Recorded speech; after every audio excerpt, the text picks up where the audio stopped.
The foundation, established in 2021, is in the process of launching an active parenting of teenagers initiative that will empower parents on how they can help their teenagers build their skills and overcome peer pressure and other serious issues.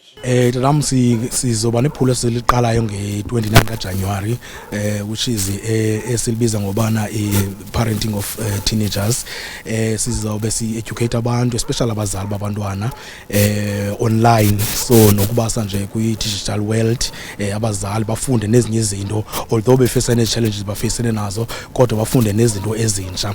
Ezona zinto ziyasibangela into okubana masiqukuzele eliphulo zi-challenges esethe dibana nazo, saziva ezisuka kwezi preschool sisebenzana kunye nazo, esiba namhlanje silapha eluhlumelo daycare.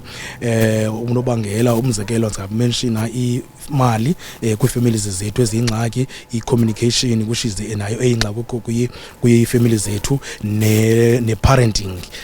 The foundation also working with Ihlumelo Educare Center, which specializes in early childhood development.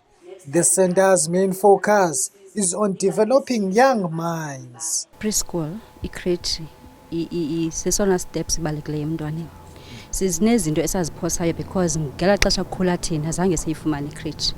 There is a emotional foundation, there is social foundation, there is academical foundation efumanekayo i-crèche. Now umntana uthi esakhula umfumanisa uba well developed macala onke, like ziyonke indlela umntana kusuppose uba umzekelo, let's take for example, uthatha umntana umsa straight e-primary school, ufika la mntana une-separation anxiety because akaqhelanga ukwahlukana nomzali e-crèche. Ufika la mntana ushy, akakwazi uthetha nabanye, akakwazi usocialize nabanye, kuyafundiswa uyakhala yena.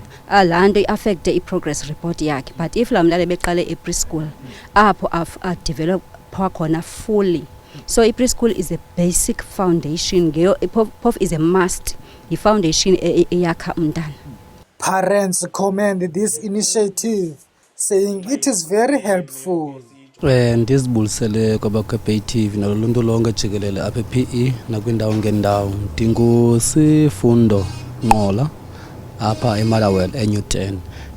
Kwicandelo le-crèche kwi-preschool salapha kuthi engingqini eMotherwell sibona umehluko omkhulu, ngoba umntana noba ebephuma kwikhaya elingahoyekanga kodwa uthi wongena kula masango ase-preschool noko umbone utshintsho lukhulu, umbone nakwicandelo lokuthetha njengabanye, uba ngumehluko ngoba kukho imfundiso enkulu ayifumanayo.